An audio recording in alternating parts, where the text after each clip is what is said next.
Thoughts become things. நாம என்ன நினைக்கிறோமோ அதுவாகவே ஆகிறோம். எண்ணம் போல் வாழ்க்கை. இந்த மூணுக்குமே ஒரே மீனிங் தாங்க. பட் நாம என்ன ஆகணும்னு நினைக்கிறோமோ, நம்மளுடைய கோல் என்னமோ அதை நம்ம தாட் ப்ராசஸ் பண்றோமா அப்படின்னு கேட்டால் ஒரு பெரிய கொஸ்டின் மார்க் அப்படின்னு தான் சொல்லணும். ஃபார் எக்ஸாம்பிள், இப்போ நீங்க ஒரு பிசினஸ் பண்ணலாம் அப்படின்னு நினைக்கிறீங்க, நியூவா ஒரு ஸ்டார்ட் பண்ணலாம் அப்படின்ற ஒரு ஐடியா உங்களுக்கு வந்திருக்கு. நீங்க என்ன பண்ணுவீங்க? ஃபர்ஸ்ட் உங்க ஃப்ரெண்ட்ஸ் கிட்ட, உங்களுக்கு தெரிஞ்சவங்க கிட்ட ஃபர்ஸ்ட் இந்த ஐடியாவை நீங்க சொல்லுவீங்க. அவங்க கிட்ட ஒரு 3 கொஸ்டின் வரும். ஃபர்ஸ்ட், சேவிங்ஸ் என்ன வச்சிருக்கீங்க அப்படின்றது. செகண்ட், என்ன இன்வெஸ்ட் பண்ண போற. தேர்ட், இன்வெஸ்ட்மெண்ட்டுக்கு என்ன பிளான் இருக்கு அப்படின்றது தான். பட் இந்த கொஸ்டின் நீங்க உங்ககிட்ட கேட்டீங்க அப்படின்னா 3 கொஸ்டின் உங்க மைண்ட்ல வரும். ஃபர்ஸ்ட், நம்ம கிட்ட என்ன ஐடியா இருக்கு.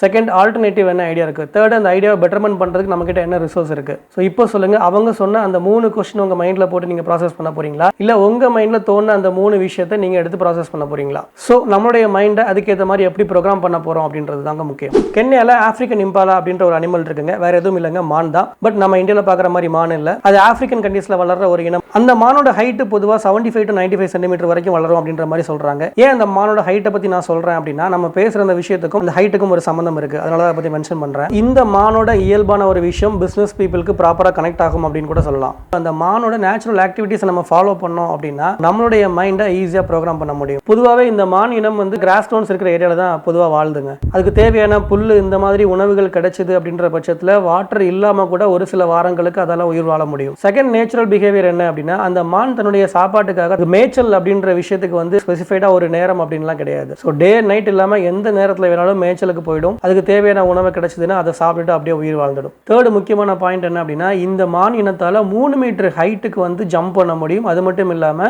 அரௌண்ட் 9 to 10 மீட்டர்ஸ் டிஸ்டன்ஸ் வரைக்கும் அக்ராஸா வந்து ஜம்ப் பண்ண முடியும். இந்த நேச்சுரல் பிஹேவியர் வந்து மான் இனங்கள்ல இந்த ஆப்பிரிக்கன் இம்பாலா மானால மட்டும்தாங்க முடியும். ஸோ இந்த ஒரு நேச்சுரல் பிஹேவியர் இருக்கிறதுனால எதிரிகள் அட்டாக் பண்ண வராங்க அப்படின்னா 90 கிலோமீட்டர் ஸ்பீடுக்கு வந்து டிராவல் பண்ண முடியும், ஜம்ப் பண்ணி எஸ்கேப் ஆக முடியும். பிசினஸ் பண்ணணும்னு நினைக்கிற ஒருத்தரும் எடுத்துக்க வேண்டிய முக்கியமான ஒரு விஷயம். ஏன் இந்த ஆப்பிரிக்கன் இம்பாலா மானையும் பிசினஸ் பீப்புளையும் நம்ம கனெக்ட் பண்றோம் அப்படின்னா, ஜென்ரலாவே 2 டைப்ஸ் ஆஃப் பிசினஸ் பீப்புள் இருக்காங்க. ஃபர்ஸ்ட் டைப் எப்படி இருப்பாங்க அப்படின்னா, நம்ம கிட்ட இருக்கிற ஃபண்ட், நம்ம கிட்ட என்ன இன்வெஸ்ட்மெண்ட் இருக்கோ அதை இன்வெஸ்ட் பண்ணி என்ன ப்ராஃபிட் பண்ணலாம் அப்படின்றதுக்கான ஒரு மைண்ட் செட்ல இருக்கிறவங்க. இன்னொரு டைப் பிசினஸ் பீப்புள் எப்படி இருப்பாங்க அப்படின்னா, நம்ம கிட்ட என்ன சோர்ஸ் இருக்கு, நம்ம கிட்ட என்ன ரிசோர்ஸ் இருக்கு அப்படின்றதெல்லாம் வந்து செகண்டரி திங்கா தான் இருக்கும். ஃபர்ஸ்ட் அவங்க கிட்ட இருக்கிற இன்டென்ஷன் என்ன அப்படின்னா, அந்த கோர் ஐடியா அப்படின்றது, ஸோ அந்த ஒரு விஷன் அப்படின்றது, ஒரு பிராட் திங்கிங், ஒரு வைடான ஒரு திங்கிங், ஒரு பெரிய கோல் ஒன்று செட் பண்ணியிருப்பாங்க. அதை மைண்ட்ல ஃபிக்ஸ் பண்ணிக்கிட்டு அதுக்கு என்னென்ன தேவை, அதுக்கு என்னென்ன விஷயங்கள் பண்ணலாம் அப்படின்னு சொல்லிட்டு அந்த ரூட்ல போயிட்டு இருப்பாங்க. இந்த second type of business people தான் இந்த ஆப்பிரிக்கன் இம்பாலா மானோட மேட்ச் ஆகுறாங்க.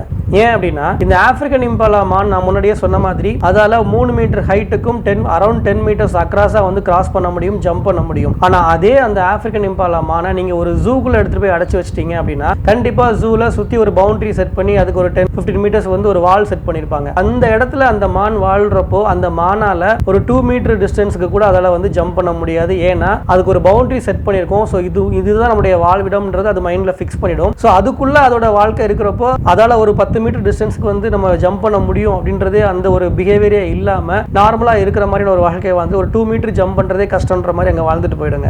ஸோ அதே மாதிரி தான் நான் சொன்ன அந்த செகண்ட் டைப் ஆஃப் பீப்புள். ஒரு பெரிய விஷன், ஒரு பெரிய கோர் ஐடியா இதெல்லாம் இருக்கிற ஒருத்தங்களை ஒரு பவுண்டரி செட் பண்ணி அதுக்குள்ளதான் நீங்க பிசினஸ் பண்ணணும் அப்படின்ற அந்த இடத்துல நீங்க அவங்களை உட்கார வச்சீங்க அப்படின்னா அவங்களால கண்டிப்பா சக்சஸ் பண்ண முடியாது.